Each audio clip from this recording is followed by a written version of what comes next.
Hey guys, thanks for joining us on Family Life Today here on YouTube. And make sure you subscribe. You don't want to miss any episodes, so hit the little bell and you'll get notifications and you won't miss anything. And if this encourages you, like it and share it with your friends. Yeah, share it with your friends. Yeah, welcome to Family Life Today. Give yourself grace, but pause and try to notice. Put pause buttons all over your house. And that'll just remind you, I need to look at my child's face. I need to look in their eyes. I need to visit their city. I can't just be focused on my own city. I got to go into their city and see what's going on.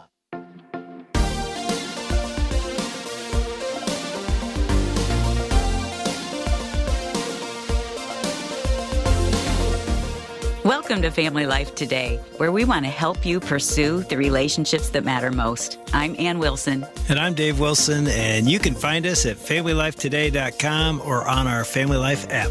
This is Family Life Today.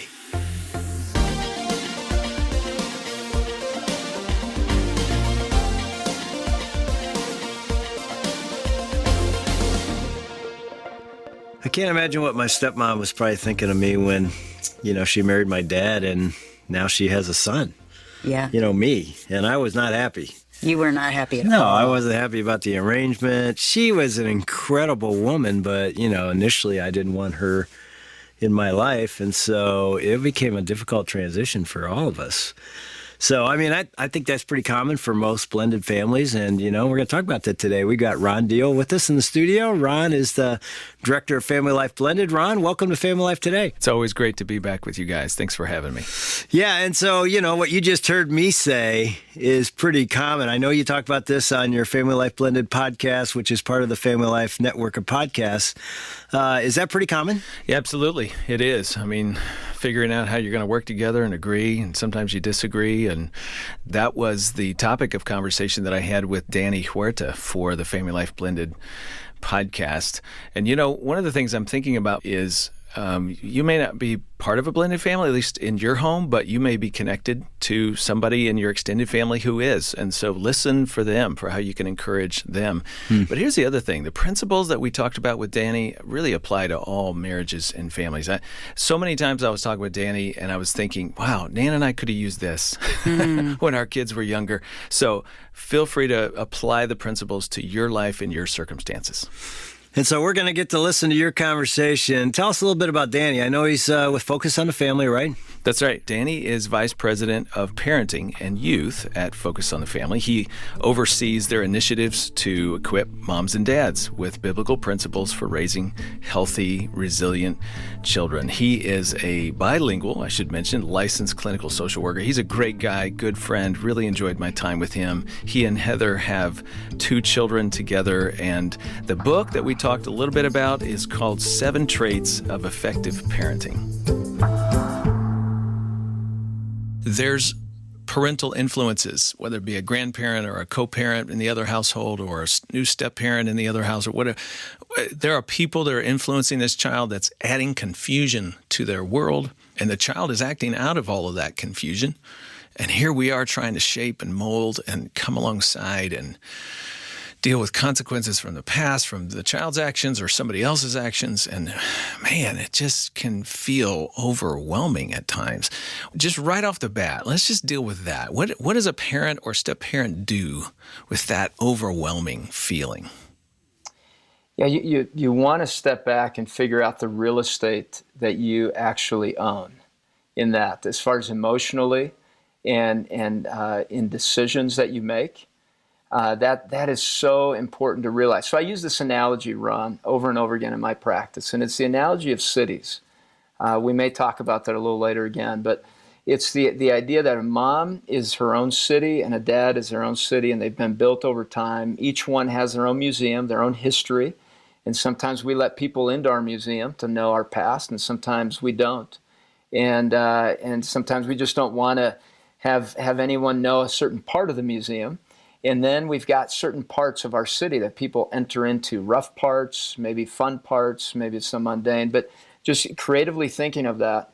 And then you have 2 spouses that over time built highways to one another and influenced one another. And then all of a sudden it's cut off. But at the same time, they're still influencing the little cities that are called their kids.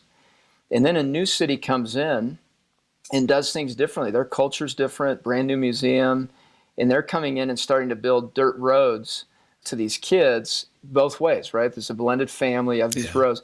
And then you add extended family to that, other cities that are influencing. It becomes very overwhelming. And a lot of times there's disagreement between the two cities that used to be the parents of the original kids. And then you have still influence coming behind there. And you have a city that's divided, which is the child. And so they start to act out in certain ways. And here's a story, Ron, one that's very fresh on my mind from a counseling perspective. It's so complex, but it is a picture of many families. And it's a mom and a dad that disagree on what is best for the child. So we're trying to get a good relationship going for this young man for both parents. Both parents do not like each other. And one parent is, the dad in particular in this situation, is texting and saying all kinds of negative things towards the mom with the son, and creating behaviors that are very much opposed to any type of respect towards the mom. And then the child, when he's with his mom, tries to connect with his mom in a way that's loving. And now he's developed all these other personalities, a fragmented personality, where he has different voice in his head. He's lost hope in life. He feels like he can't love now because he feels so confused in this situation because of what's going on with the parents. So owning your own real estate, how can I love my child well? What do I have control over? In recognizing that my child or my children need me all in, loving them and guiding them in a loving way to learn how to love both parents and encouraging that. And if the bridge is out to one of the other major cities, we got to try to repair that. Yes. I mean, from a biblical perspective, that makes perfect sense. You build that and it's healthy for the child. It may feel like you lose a little bit of love from your child, and maybe you're wanting that control. And so you have to figure out in your own city, why are you needing so much of your child's love?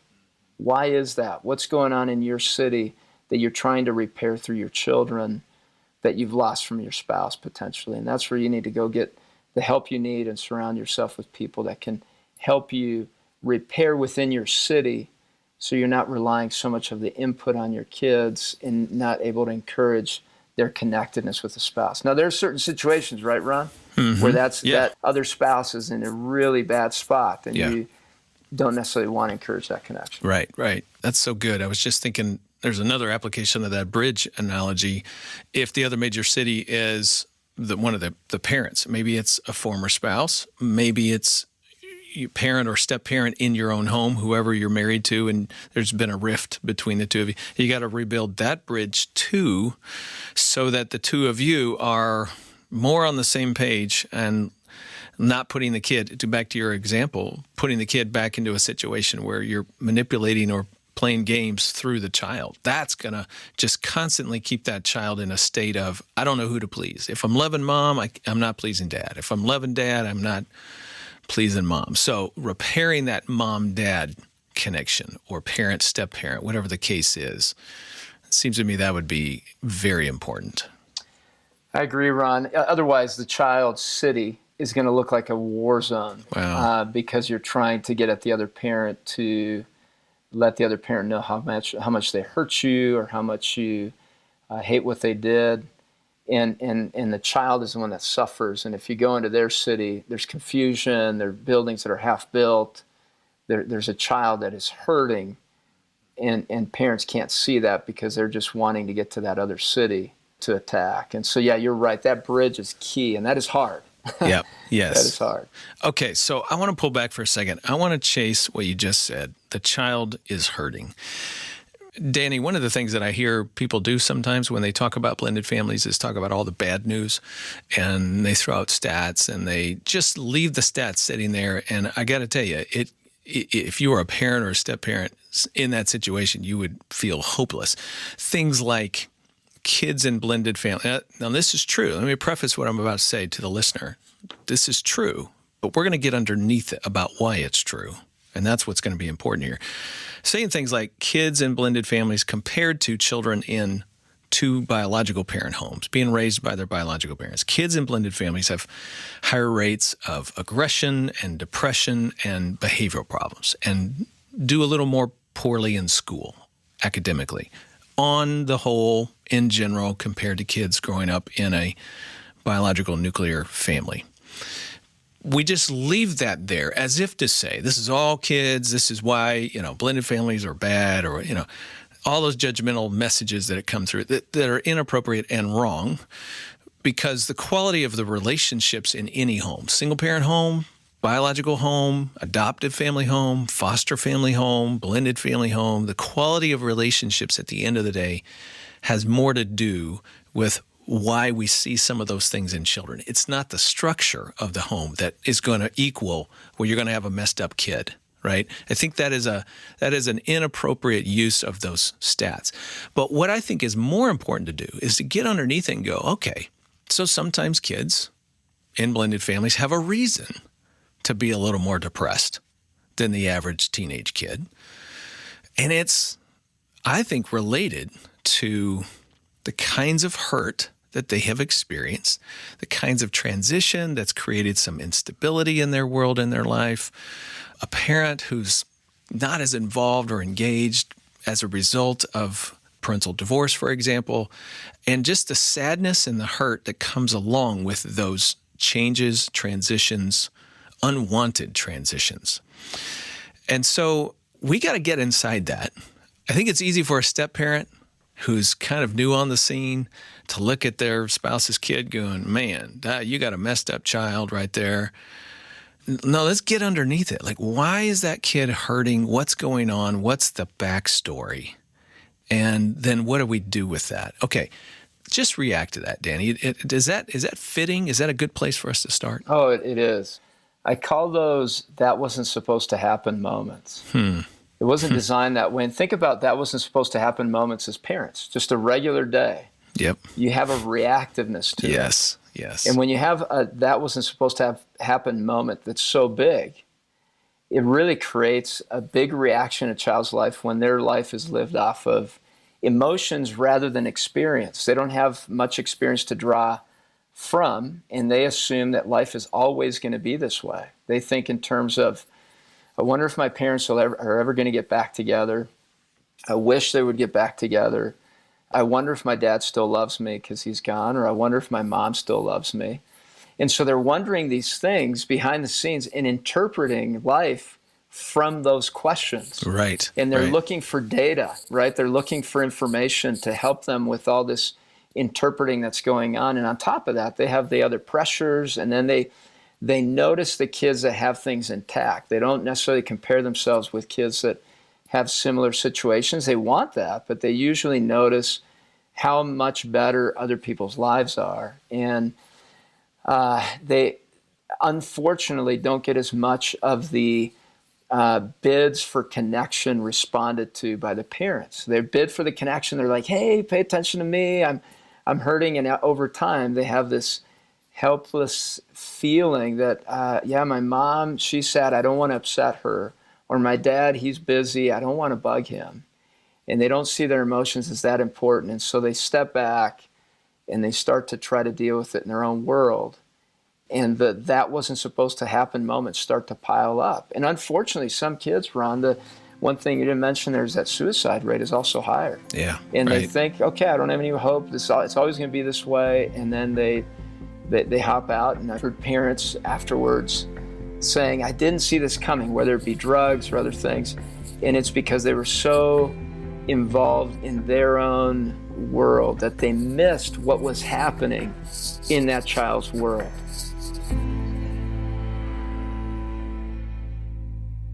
We're listening to a clip from our Family Life Blended podcast with Ron Deal. And Ron, you've got something coming up that's pretty exciting. Yeah, every year Family Life puts on the Blended and Blessed live stream event. People can attend from around the world. It's live in Houston, Texas, so if you happen to live in that vicinity, we'd love to have you join us Saturday, April 2nd, 2022. But you can live stream it from anywhere.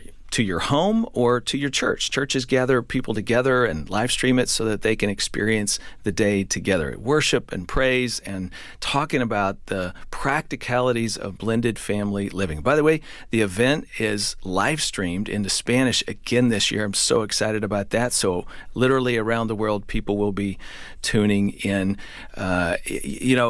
Dave and Ann, it's new every year. People ask me, so is it the same as last year? No. New theme, new speakers, new subject matter. And, we're trying to give people practical information to strengthen their blended family, much like we're doing in this conversation with Danny. Ron, Dave and I had the honor of being at a Blended and Blessed conference, and I have to tell you, we were so impressed. Yep. Not only by the speakers, the communicators, the authenticity, but the practicality and how you guys make this doable in our homes.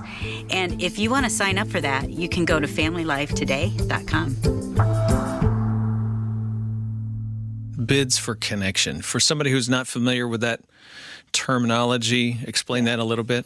Yeah, a bid for connection is really what it sounds like. Somebody bidding for connection with you, wanting a connection point with you. So it could be a smile. That could be a bid for connection. It could be a wave. It can be a tug. And our new daughter, 13, she has ADHD and some other things going on, and she'll come and just stare at you. And that's a bid for connection. Like, I am here. Can you pay attention to me? So I have to literally stop, look at her. Hey, what do you need from me right now? I'd love to meet that if I can. Or, hey, can you give me 2 minutes? I need to finish this, and then I'll be all in with you. I know you want to connect. You want to talk about something clearly. And so let's talk. And so it's a parent being aware enough. But, I've noticed a lot of parents lose appetite. They are trying to navigate a new job, and many hours of work. They're tired. They're exhausted. Then they have the emotional reality of the other spouse potentially doing some things, and then trying to connect with new kids, a new spouse.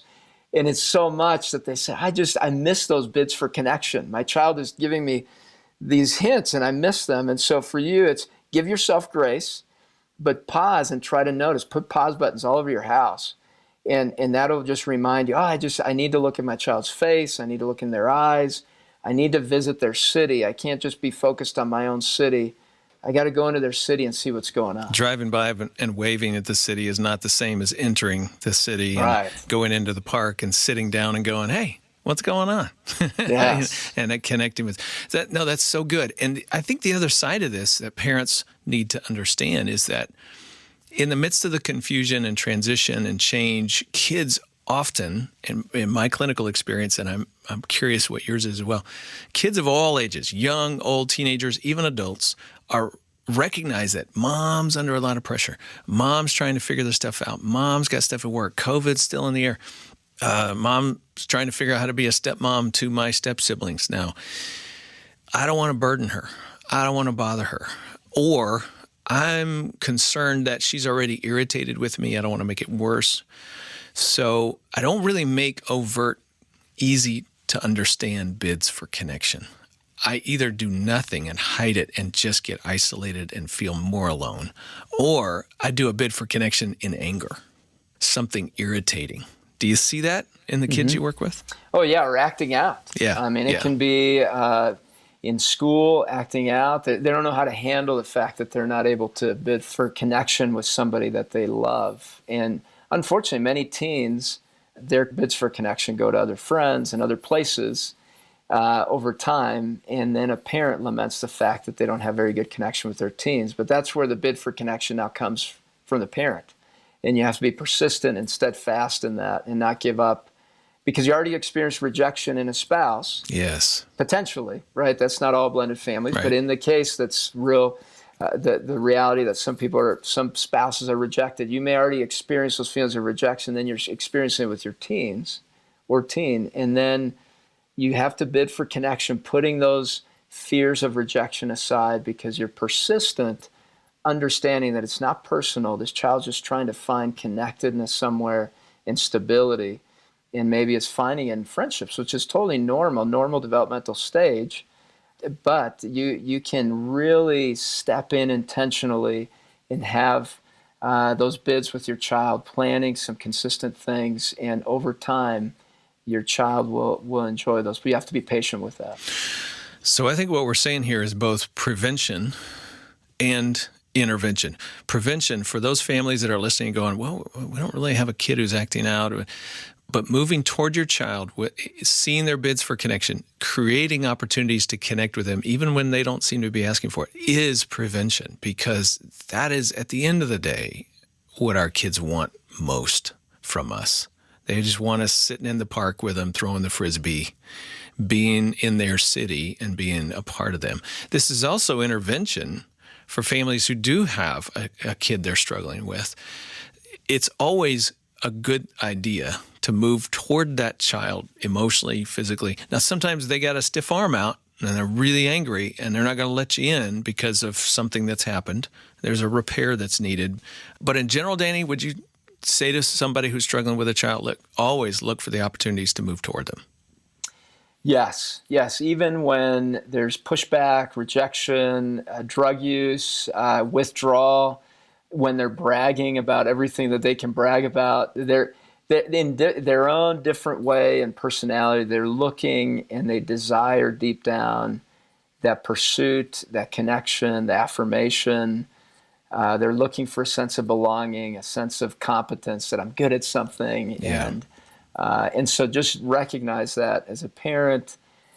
Figure out what your own triggers are. If you feel a certain emotion towards your child that disconnects you from them, figure out where that's coming from and maybe talk with a friend about it or process it, journal about it. Your role is to visit that city consistently and go in and ask questions and have curiosity and say, I wonder what's going on in your thought bubbles. I'm seeing all these other things. What's going on in your thought bubbles? I'd love to see them. I can't see them. I have to rely on you telling me all about them, and I'm sure there are a lot of them that you're not telling me. And I'd love to hear about that whole thought world. Maybe we can meet up at the train station. Our trains of thought can have a meeting somewhere. We can have an appointment, and at the train station of our trains of thought, we can meet up together. I'd love to hear what's going on in your thought world.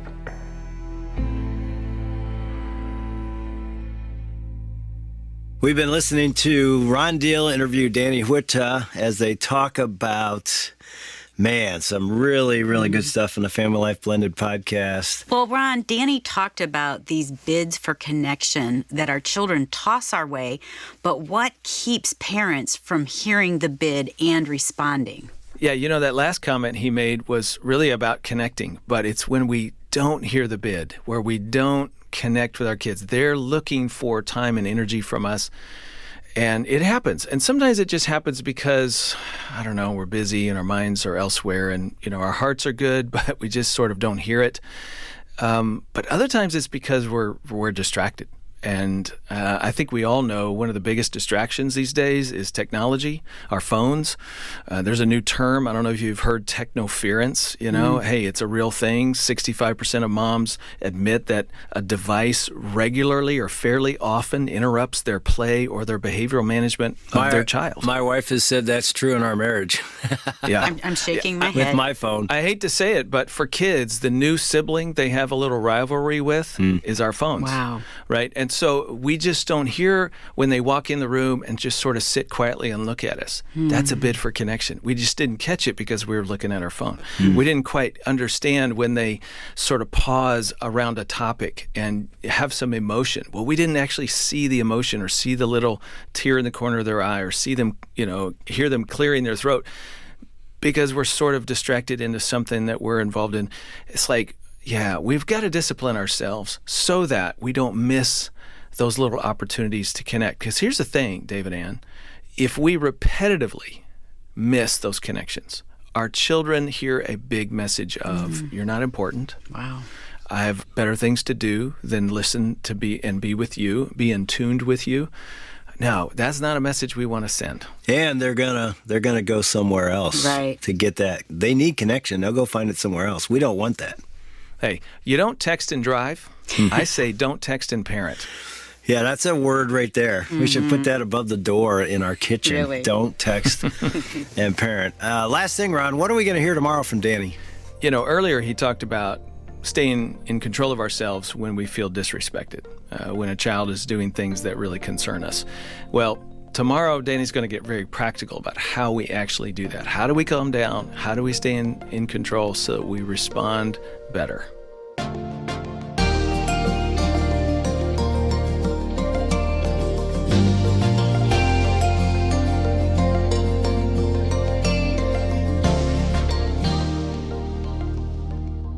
The transition that could come with navigating not only yourself, but also your family through something like blending.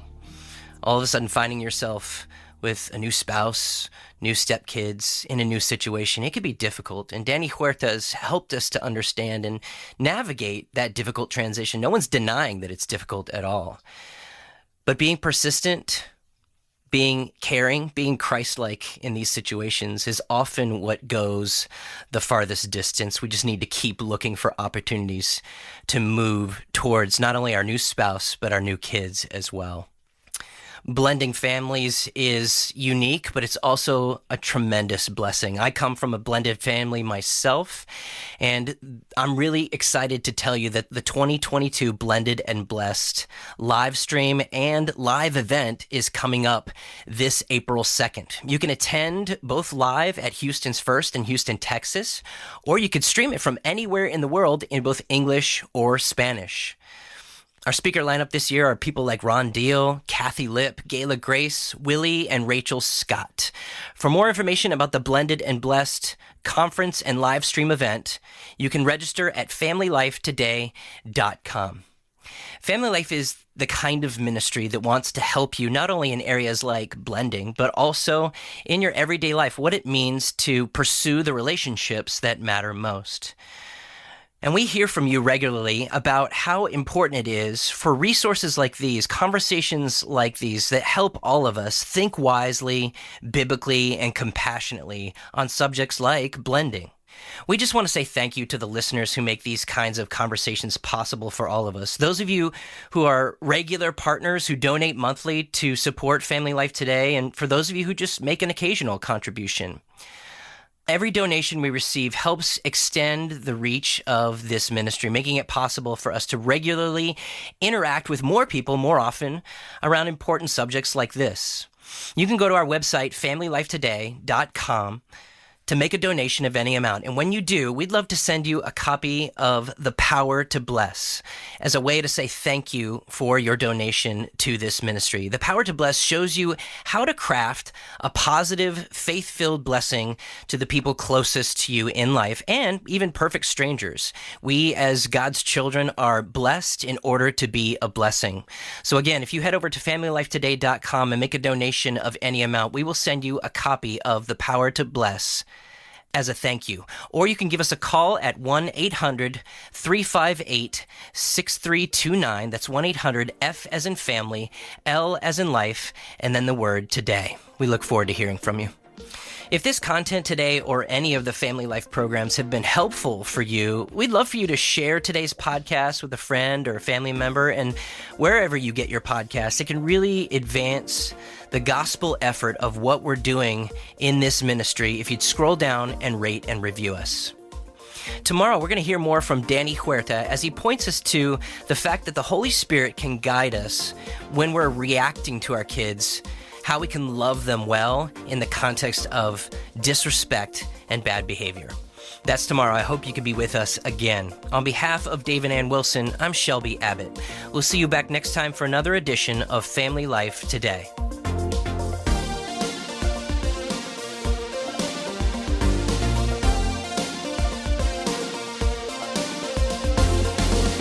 Family Life Today is a production of Family Life, a crew ministry, helping you pursue the relationships that matter most.